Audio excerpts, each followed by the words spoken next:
This week, we return to Arizona Public Media's special reporting series, Arizona Addicted.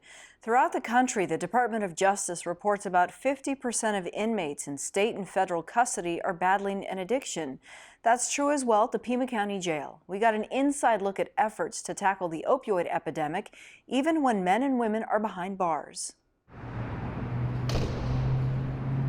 Every man and woman you see sitting here was recently arrested and is waiting to see a judge. This is intake at the Pima County Jail. The arresting agency brings them in and takes them to our booking area, and they are processed and their personal belongings are taken away. They're entered into the computer system, and then they're seen by an EMT, and then they come into the facility. They are fingerprinted, and then they are seen by a registered nurse. Seen a Nurse is a somewhat new partnership between Pima County Behavioral Health, the jail, and Centurion, a healthcare provider. A 3-year contract that cost about $50 million. I think that the level of service has increased greatly. They have access to medical care 24/7 now, and they can be seen almost immediately. As soon as they let us know they have a medical need, it's met much quicker. Years ago, there might have been a couple day delay before they were seen by a provider or something, and now they're usually seen within the first 24 hours. As a CO for the last 30 years, have you seen that? Have you experienced that as being on, as a corrections officer and then watching the population, their behavior? Oh yeah, over my time I've seen medical was a very small piece of our jail at the beginning of my career, and it's a huge piece of what we do now.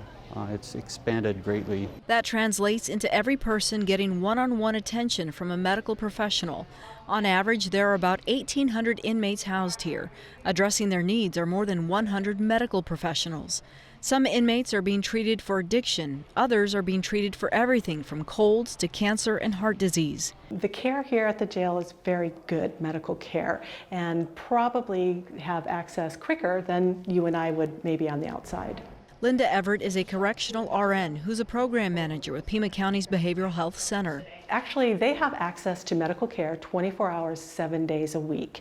They can access the care in multiple different ways. They can put in what's called a sick care request, where they ask to be seen for a specific issue. They will be seen within 24 hours by a registered nurse who will do an assessment and then decide what the next step for that person is. They could be moved on to a prescribing provider, an MD, or a psychiatrist if that's the issue, or they can be taken care of if it's within the scope of practice of the registered nurse. Anytime anybody has an emergency, they are seen immediately. She and her colleagues work alongside correctional officers. Inmate needs are met inside the jail medical services unit, or staff can go directly to cells. I describe it as pretty significant because a lot of the people here are socially and economically disadvantaged. So you and I may have easy access to medical care because we have health insurance. A lot of these people may not have that same opportunity on the outside. So potentially we could be their only source of medical care and dental and behavioral health. How's the opiate epidemic really impacted you in your work? Significantly. Of course, our biggest fear is that they're going to die. And one of the things that because they come into jail and they don't use because they can't, so once they're released, if they're not going to go into treatment, the risk of death from an overdose significantly increases. So one of the things that we would like to we do is we give them education about where to get Narcan and how to use the Narcan. What about when inmates leave? If they are in a mental health crisis or they need further mental health evaluation that's a little bit more urgent, we can bring them directly over to the CRC. They are discharged. If they're on medications here, they're discharged with a 7-day supply. The county recently expanded its medical assisted treatment program to streamline the process. So when inmates or patients in a system elsewhere, staff here know their history and subsequently their needs. If somebody is already in service outside on methadone or another medication, we continue their treatment once they're on the inside here. And then once they're released, we bring them back to the program that they were in. You mentioned when we were talking about how you care about this, how important is it to you that this program has continued to evolve and is making some gains, albeit challenges remain? We're talking about people's lives. People die from opioid overdoses. Of course, as a nurse, I don't want that.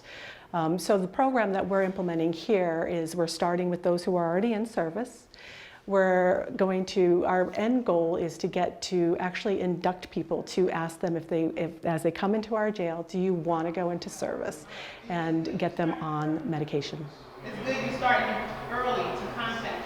You see the value in this even once these people leave this building? Yes, I do, absolutely, because ideally what we'd like to do is improve their life in one manner or another. And if we could save their life after they're released from us, absolutely, that's wonderful. But if we could get them back into services with their mental health providers, that would be great too. The average stay at the Pima County Jail is 22 days. Captain Sean Stewart is a division commander who oversees operations to include medical services. Once you get booked into the Pima County Jail, our ultimate goal is to get you to the point where you can function in general population. So 1S is our acutely mentally ill housing unit, where somebody may be decompensating or they're currently psychotic, and we're trying to get them stable. Once we get them to a point where we believe they're stable enough, then we send them to 4 Bravo, which is the step-down unit we're standing in now. And hopefully they continue to improve to the point where we can allow them to be transferred to general population with the rest of the inmates. Does the Pima County Jail have a position on incarceration versus treatment? That's a tough question because the jail really doesn't have a piece of that. Basically, if a certified peace officer comes to the Pima County Jail and presents somebody who's been charged with a crime, by statute we have to book them. So they're booked into the jail. And then we will hold them until somebody from the judiciary says to either release them or keep them in custody. So we really don't have a cog in that wheel, so to speak. If our municipalities have a program like that, like they want to defer somebody instead of book them into custody, that's up to the municipalities. It does benefit us. It helps us keep our head counts down. So to that aspect, yes. Managing inmates as patients requires transparency. Within that first 24 to 48 hours, it's all based on what they report to us their problems are. And since we're talking about opioids, a lot of times they don't self-report those opioid problems that they're going to have, such as they're asked when they come in, do you believe you're going to go through detoxification? And a lot of times they'll say no, and then we find out later on.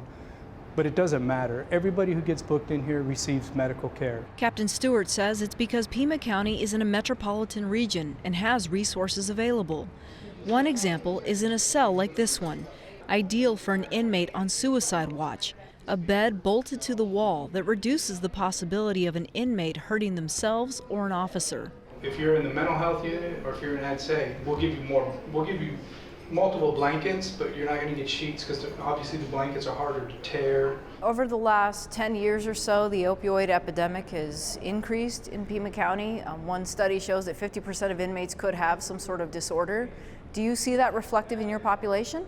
Yeah, I see it reflective in the population, and I also see the difficulties from that population have risen dramatically. A lot of times people come in and they're not just on an opioid addiction, or we have to worry about withdrawals from just opioid. They come in, they're addicted to alcohol, they're addicted to other things, plus the opioids, which compound their medical condition while they're withdrawing. Back in the medical services unit, Nurse Everett insists caring for this population means effectively responding to needs that exist outside of this facility. If we can treat their problems here and we can get them into services, we're going to save taxpayers money on the other end. This population is a high utilizer of all of the county services, the hospitals, the EMS units, the CRC.